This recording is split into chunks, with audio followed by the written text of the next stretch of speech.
السلام علیکم میرے پیارے دوستوں، آج ہم جانیں گے حضرت یونس علیہ السلام کے بارے میں۔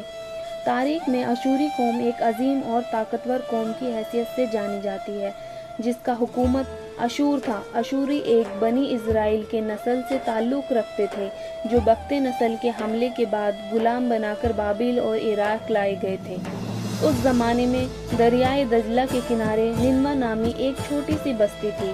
اشور کے کسی بادشاہ نے ایک دن کسی دیوتا کے نام پر مندر بنوایا۔ دھیرے دھیرے دوسرے بادشاہوں نے بھی مندر اور عمارتیں بنانی شروع کر دی اور بت پرستی شروع کر دی۔ حضرت یونس علیہ السلام کو اللہ تعالیٰ نے قوم ننوہ کی طرف بھیجا جو کہ قدیم بابل شہر کے پاس کا ایک شہر تھا۔ یونس علیہ السلام کا زمانہ عیسیٰ علیہ السلام سے تقریباً 800 سال پہلے کا ہے۔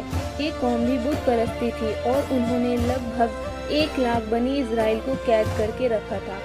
یونس علیہ السلام نے 7 سال تک کی حق کی دعوت دی یعنی کہ تبلیغ کی، لیکن جب ان کی قوم پر اس دعوت حق کا اثر نہ ہوا اور وہ اپنی بت پرستی میں لگے رہے تو یونس علیہ السلام نے آخر میں اللہ تعالیٰ کے عذاب کی دھمکی دے دی۔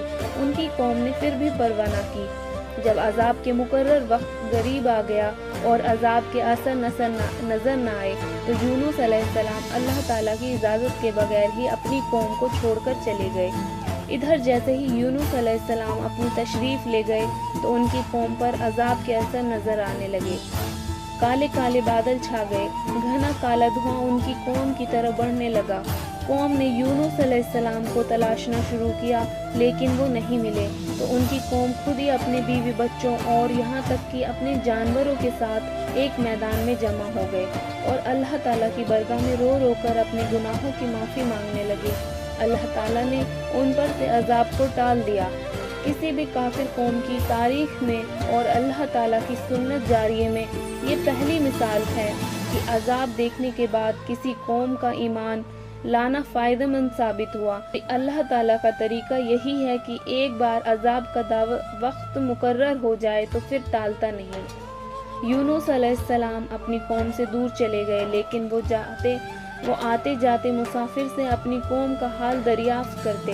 جب انہیں معلوم ہوا کہ اللہ تعالیٰ ان کی قوم پر سے عذاب ٹال دیا ہے تو بھی وہ واپس نہیں گئے کیونکہ ان کی قوم نے ان کو جھٹلایا تھا، اس لیے ان کی غیرت نے گوارا نہ کیا کہ وہ واپس جائیں۔ چلتے چلتے راستے میں ایک دریا آیا۔ یونس علیہ السلام ایک کشتی ناؤ میں سوار ہو گئے۔ کشتی جب مزدار میں پہنچی تو ہچکولے کھانے لگی۔ کشتی میں جتنے بھی لوگ سوار تھے ان میں سے ایک نے کہا، لگتا ہے ہم میں سے کوئی ایک گناہگار اس کشتی میں سوار ہے، ہمیں قرعہ اندازی کرنا چاہیے کہ وہ گناہگار کون ہے۔ قرعہ اندازی مطلب الگ الگ پیپر پر سب کے نام لکھے کر ان میں سے ایک پیپر نکالنا۔ 3 بار قرعہ اندازی کی گئی اور تینوں بار یونس علیہ السلام کا نام نکلا۔ کشتی کے مسافر نے یونس علیہ السلام کو دریا میں ڈال دیا۔ وہاں ایک بڑی مچھلی، ویل مچھلی نے یونس علیہ السلام کو نگل لیا۔ اس طرح یونس علیہ السلام مچھلی کے پیٹ میں پہنچ گئے۔ کئی دنوں تک وہ مچھلی کے پیٹ میں ہی رہے۔ وہاں انہوں نے اللہ تعالیٰ سے یہ دعا کی، لا الہ الا انت سبحانک انی کنت من الظالمین۔ اے اللہ تعالیٰ، کوئی نہیں معبود سوائے تیرے، تو پاک ہے اور میں نے ہی اپنی جان پر ظلم کیے۔ اے اللہ تعالیٰ، میرے خطاؤں کو معاف کر دے۔ حضرت یونس علیہ السلام پانی میں پہنچے، اس مچھلی نے آپ کو نگل لیا۔ اللہ نے مچھلی سے فرمایا، جس کو تو نے نگلا ہے تیری روزی نہیں ہے، بلکہ میں نے اپنے نبی کو تیرے پیٹ میں ان کی حفاظت کے لیے پہنچایا ہے، انہیں کوئی نقصان نہیں پہنچنا چاہیے۔ آپ 40 دن تک اس مچھلی کے پیٹ میں رہے اور اللہ کی تسبیح بیان فرماتے رہے۔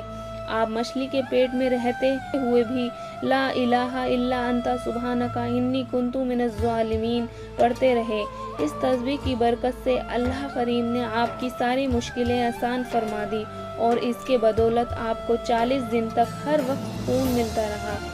پھر مچھلی کو اللہ کی طرف سے حکم آیا کہ جہاں سے تو نے حضرت یونس علیہ السلام کو نگلا تھا انہیں وہیں جا کر اپنے منہ سے انہیں نکال دے۔ اللہ نے فرمایا، اب میں ان سے خوش ہوں۔ واہ، یعنی حضرت یونس علیہ السلام کے دیے امتحان میں پاس ہو گئے تھے۔ اللہ کے حکم پاتے ہی مچھلی نے آپ کو کنارے پر اگل دیا۔ اس کنارے پر اللہ نے آپ کے رہنے کے لیے ایک پیڑ پیدا فرما دیا اور آپ کی خوراک کے لیے ایک ہرنی کو آپ کو دودھ دینے کے لیے کہا۔ کچھ دنوں بعد آپ اپنی بستی کی طرف پھر لوٹے، تب وہاں پر آپ کو ایک گاؤں والا ملا۔ آپ نے اس گاؤں والوں سے فرمایا کہ یہاں پر کوئی عذاب آیا تھا کیا؟ اس گاؤں والوں نے آپ سے فرمایا کہ یونس نام کا ایک شخص نے کافی دنوں پہلے ایک بات کہی تھی کہ اگر بت پرستی یہاں کے لوگوں نے نہیں چھوڑی تو اس شہر پر اللہ کے بہت بڑا عذاب نازل ہوگا۔ آپ نے اس گاؤں والے سے فرمایا کہ کیا ایسا ہوا تھا؟ گاؤں والے نے کہا کہ جب وہ شخص یعنی حضرت یونس علیہ السلام جب بستی سے رات کو نکلے تھے تو اگلے دن پورے شہر میں بادل چھا گئے تھے اور چاروں طرف دھواں ہی دھواں ہو گیا تھا۔ ایسا لگ رہا تھا جیسے عذاب آنے والا ہے۔ اس وقت ہمیں لگا کہ یونس کی بات بالکل صحیح تھی۔ تب سارے شہر کے کافی لوگ اپنا سارا سامان اور اپنے پریوار کو لے کر شہر چھوڑ رہے تھے اور اللہ سے دعا کر رہے تھے کہ اللہ انہیں معاف کر دے۔ اس وقت وہاں کے لوگوں نے اللہ سے دعا کی کہ اب شہر کا کوئی بھی آدمی بت پرستی نہیں کرے گا، اور کچھ ہی دیر میں سارے بادل ہٹ گئے اور دھواں ایک دم سے غائب ہو گیا، مطلب اللہ نے وہاں کے لوگوں کو معاف کر دیا تھا۔ یہ سن کر آپ حضرت یونس علیہ السلام نے گاؤں والے سے فرمایا کہ جس یونس کی تم بات کر رہے ہو وہ میں ہی ہوں۔ یہ سن کر گاؤں والے آپ کے قدموں میں جھک گئے اور آپ سے معافی مانگنے لگے۔